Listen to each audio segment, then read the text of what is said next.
वाला कम्युनल घोषणा पत्र कह रही है। आखिर ऐसा क्यों कहा जा रहा है?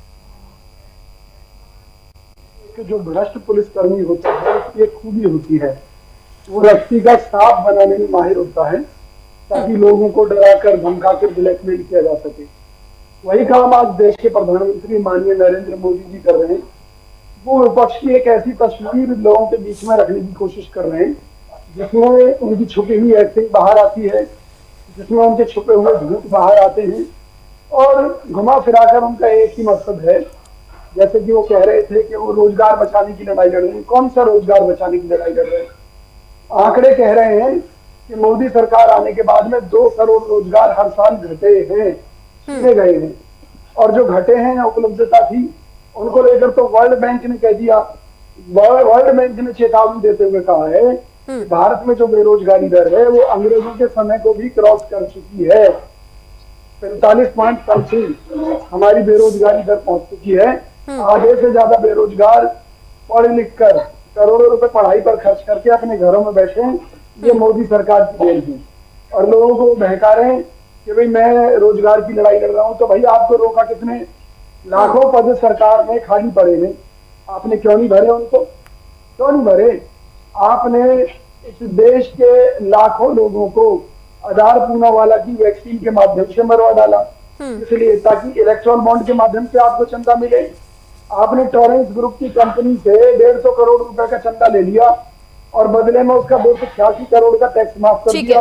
इसी तरीके से किसी को टनल बनाने का ठेका दिया, उनसे चंदा ले लिया। तो ये जो सरकार है ये कह रही है कुछ और कर रही है कुछ। खुद मोदी जी कहते हैं कि वो मुसलमानों का विश्वास जीतना चाहते हैं।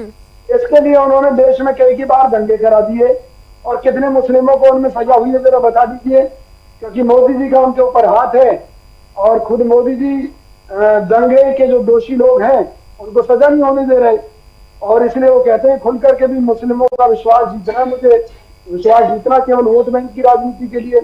और आरोप कांग्रेस पर है। देखिए सबसे बड़ी बात क्या है कि खुद इनके राज में मुसलमानों को कोई नुकसान नहीं हुए हैं। जॉब छीनी है, हिंदुओं की छीनी है। रोजगार में नुकसान हुआ, हिंदुओं का हुआ है। मुस्लिम तुष्टीकरण कथित रूप से अगर किसी ने किया तो वो मोदी सरकार ने किया है। और आरोप कांग्रेस के ऊपर।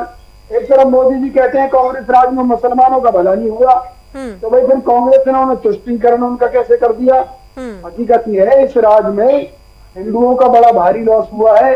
हिंदू आर्थिक रूप से कमजोर हुआ है, मानसिक रूप से कमजोर हुआ है, शारीरिक रूप से कमजोर हुआ है, आर्थिक रूप से, रोजगार के रूप से, हर तरह से हिंदू कमजोर हुआ है, जिसके दोषी मोदी जी हैं।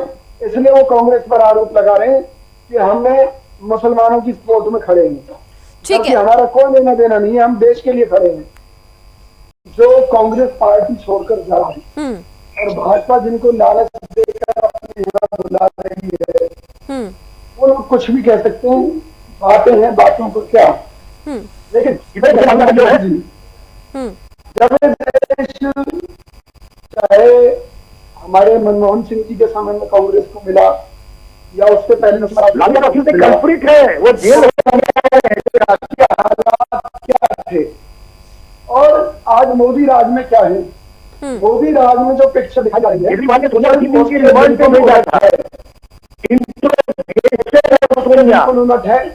आज देश के हालात वही कर रहे थे क्या? अपने बच्चों को स्कूलों में नहीं पढ़ा पा रहे, ऐसी स्थितियां आ चुकी हैं। आंकड़ों के मुताबिक 45 करोड़ लोगों ने रोजगार ढूंढना बंद कर दिया क्योंकि मजबूर हो चुके हैं। देश में रोजगार काम धंधों की स्थिति अच्छी रही नहीं है। ये तो मोदी सरकार है, घोटालों की सरकार है। देश के ऊपर 55 लाख करोड़ का कर्जा हुआ था 70 सालों में। अरे आप भी कमल को वोट दे के आइएगा। देखिए विजय जी 5 लाख करोड़ भी कमल को वोट दे के, विजय जी देखिए, कमल को ही वोट दे के आइए। सुनिए विजय जी, अगर आप जी का बटन जो आपने दबा रखा है ना, विनाश में विनाश छुपा हुआ है और भाजपा का विनाश होकर रहेगा, क्योंकि ये भाजपा के कुछ अभी कमल वोट दबा के आइएगा विजय जी, मुझे पूरा विश्वास है। आप देशभक्त हैं इसमें ना बोले और विकसित भारत आप भी चलिए ठीक है। अविनाश जी सुन लेते हैं एक बार, फिर मैं आपके पास आऊं। बीजेपी के पास केवल एक ही मुद्दा है घूम फिर कर, वो है हिंदू मुस्लिम का। अच्छा आप देखिए, सुन तो लीजिए भाई, मुसलमान जो समुदाय है उनकी अपनी आंतरिक समस्याएं हैं। उनकी आंतरिक समस्याओं को अगर उनके मजहब के लोग ये कहते हैं तो अपने तरीके से निपटाना चाहते 70 साल क्या किया? आंतरिक समस्याओं को।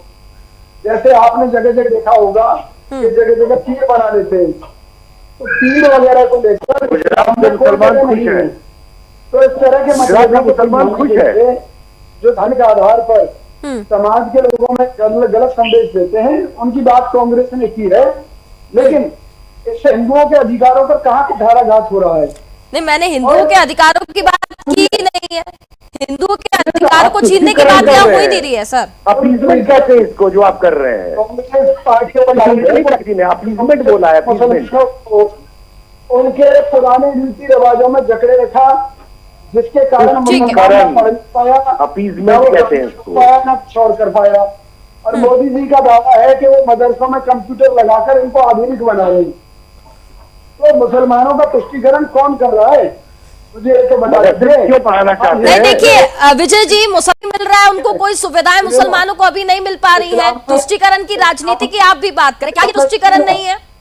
70% लाभार्थी वर्ग मुसलमान है। इस्लाम में कर्जा लेना हराम है, और जो कर्जा ले रहा है मुसलमान, इसका मतलब वो भारतीय है, वो भारतीय बन चुका है। इसलिए उन लोगों को सुविधा देने में कांग्रेस पार्टी को कोई ऐतराज नहीं है।